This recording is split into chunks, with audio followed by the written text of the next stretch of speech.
He's the man who created you for fans all over the world. And I said to Jack, what if his skin turns green? Excuse me. I'm looking for some guy named Stan Lee. What? Spider-Man? Pam, hold my calls for a while. I think I've finally gone crazy.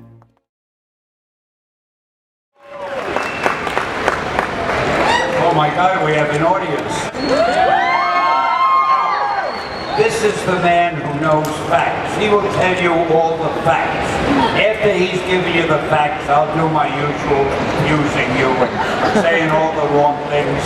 Every time I'm on the stage and I address you, when I go backstage, all the people say, but Stan, you shouldn't have said that.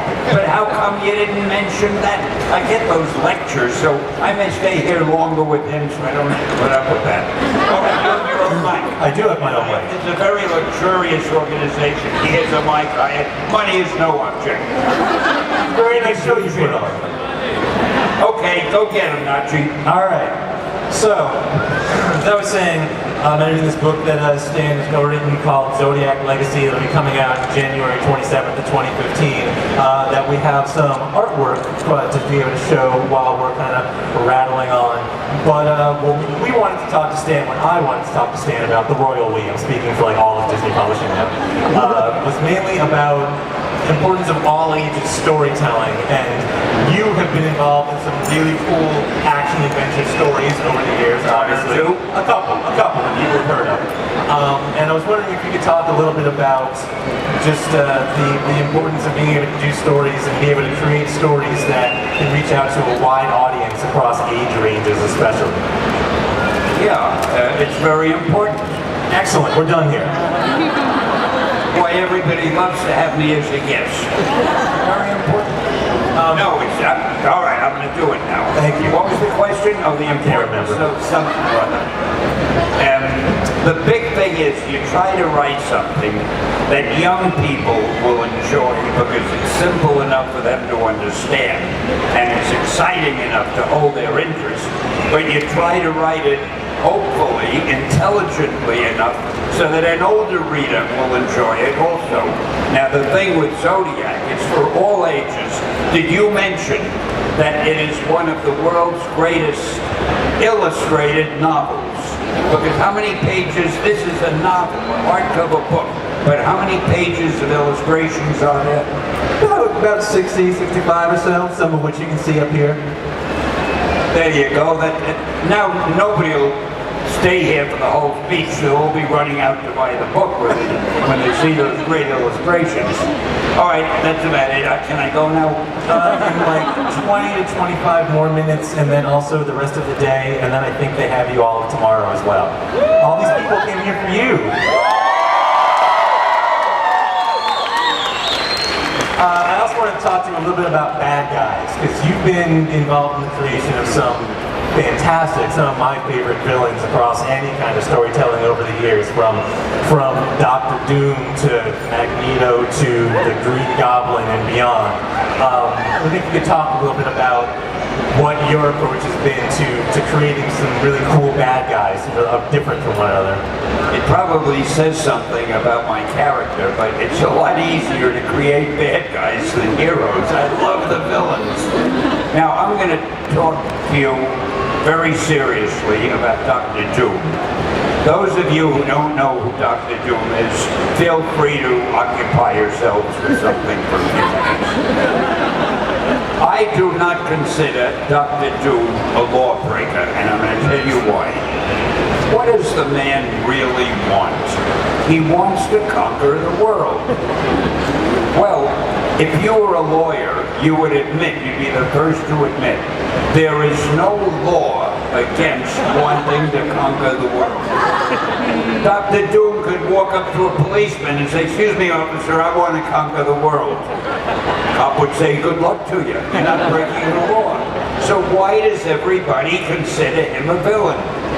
See, I give him the hard questions. Well, anyway, I probably confused everybody. Did I answer what you asked? What did you answer what I asked? That kind of thing, so. And then speaking of kind of characterization in the world, something that people will hopefully see in Zodiac when it's out in January is a wide assortment of characters and powers, but also characters that are very grounded in the real world. And when Andy Tong is the name of the artist who's created everything that you're seeing up on stage behind. And a couple of years ago, when Andy was turning in character concepts to us based off of a lot of the notes and early story that we were seeing, one of the things that you brought up to us during an art review was talking a lot about grounding the characters in reality, and for as bombastic as their powers might be, that it's even more important to make sure that it feels like you could see them walking around in the street. And that was really cool for me as someone who grew up with a lot of the stuff that you're putting out there. I was wondering if you could talk a little bit more about that to all of these folks today. About grounding the villains in reality? The heroes and the villains, but it's making See, he doesn't realize when he talks into this thing so that you'll hear him, I can't understand a word he says because it sounds to me like it sounds to me like too. Put the mic down for a minute and tell me what you One moment.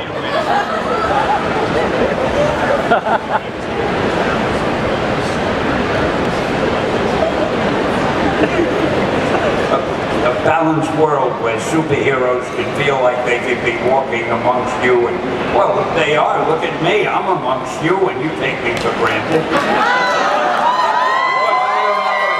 I don't know if I'm a hero or a villain. But anyway, the important thing, well, let me go back to fairy tales. The reason I think that the kind of stories we do are popular is because they're really fairy tales for grown-ups. Think of it, when you were young, you all, I'm sure without exception, every one of you loved to read fairy tales. Even you. But what happens is you get a little bit older, you know, you're not going to read fairy tales when you're 12, 13, 15, or 45 years old. So you outgrow them. But I don't think you ever outgrow your love for those kind of stories of monsters and dragons and witches and evil magicians. And all of a sudden, you have these superhero stories in comic books and in the movies. And they're just like the fairy tales that you read as a kid. Because these people have these extra powers and they're threatening everybody else, and the lone hero or group of heroes has to protect you from them. So they're fairy tales for older people, and that's why you love them so much, and never be ashamed to admit you love them so much, because that's what they are, and you should love them. How's that? I probably didn't even answer his question, which I totally forgot what it was. Actually, that story was really good, and I kind of forgot what the question was in the first place because I just got excited about you talking about storytelling some more. This has been an ongoing problem with working on the book. I just kind of can't understand a word he's saying. You have to talk into the mic like this. I don't know what the hell he's saying. Okay, you talk to them, they'll tell me. Okay. And now I'm just going to ask a complete kind of nerd bait question because I'm on stage with Stanley and I'm a little excited about it. I'll ask you guys first and then mention it to him. So, Stan, I'll say to him, do you have a favorite villain from all of the characters that you created over the years?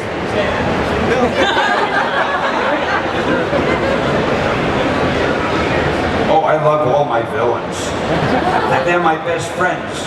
I love the Green Goblin. I love Galactus. I love Dr. Doom. I love Doc Ock. I don't know if you ever thought about it, but we're the only company, I think I was the first writer, to give these characters nicknames. I mean, well, let's say you were reading Batman. Nobody ever called him Batty. I called Spider-Man Spidey, and I called Dr. Octopus Doc Ock, mainly because I couldn't remember the whole name. But I love the villains, and I love giving them nicknames, and I love getting to know all about them. You've got to understand what motivates a villain. Usually, greed or money or whatever the hell it is. And you got to get the reader to love the villain. And almost half wish the villain wouldn't get defeated so he'll be back again next issue. I love the heroes are okay. The right heroes are okay. But it's the villains that make the stories.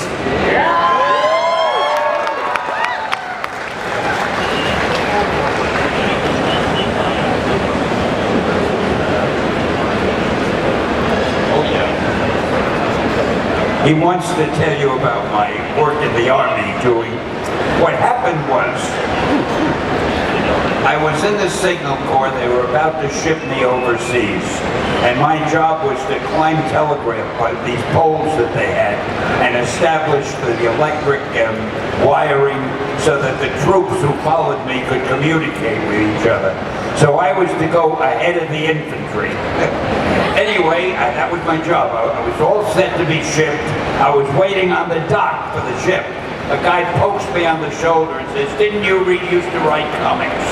I said, "Yeah." He said, "Well, we're transferring you to the Army film school. They have a training film area where they did training films for the troops, and you wrote books for the troops."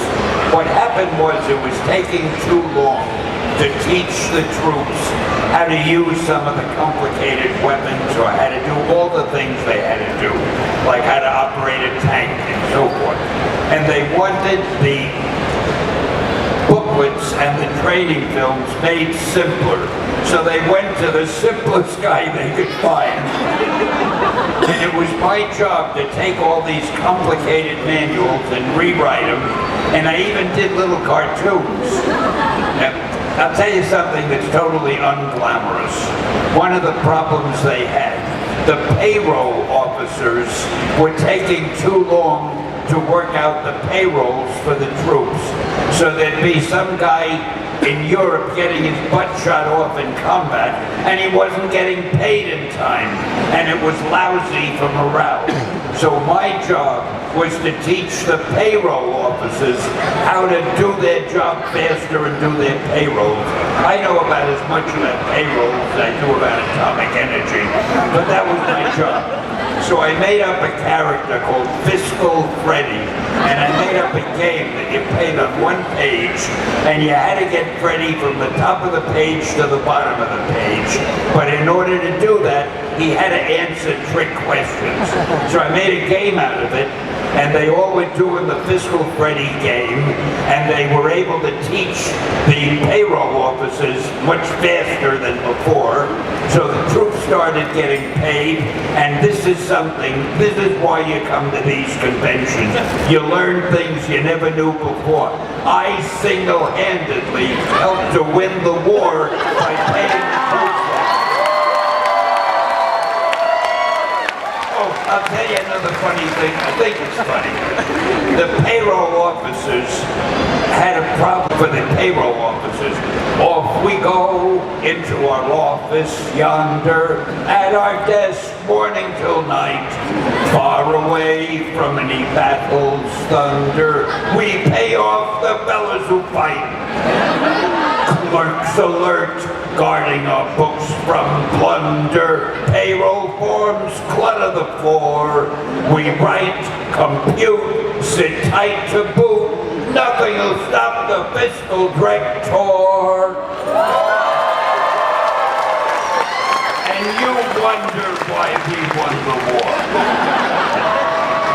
I never did that before. Thanks for listening, for bearing with me. Dave, you haven't asked a lot of questions. No, you did, and honestly, that was kind of the tail end of what I have. You can make notes if you wish. I don't even know how I would follow that up with anything. And plus, we have to kind of wrap ourselves up anyway. So, I wanted to thank you, Stan, for taking the time to... Oh, we finished? You don't want to hear any more songs? You people are the greatest audience in the world. I appreciate you putting up with me, and thanks for all your help, even if I didn't understand a word you said. All I can say is I hope I'll see you again soon at some other panel, and until then, Excelsior!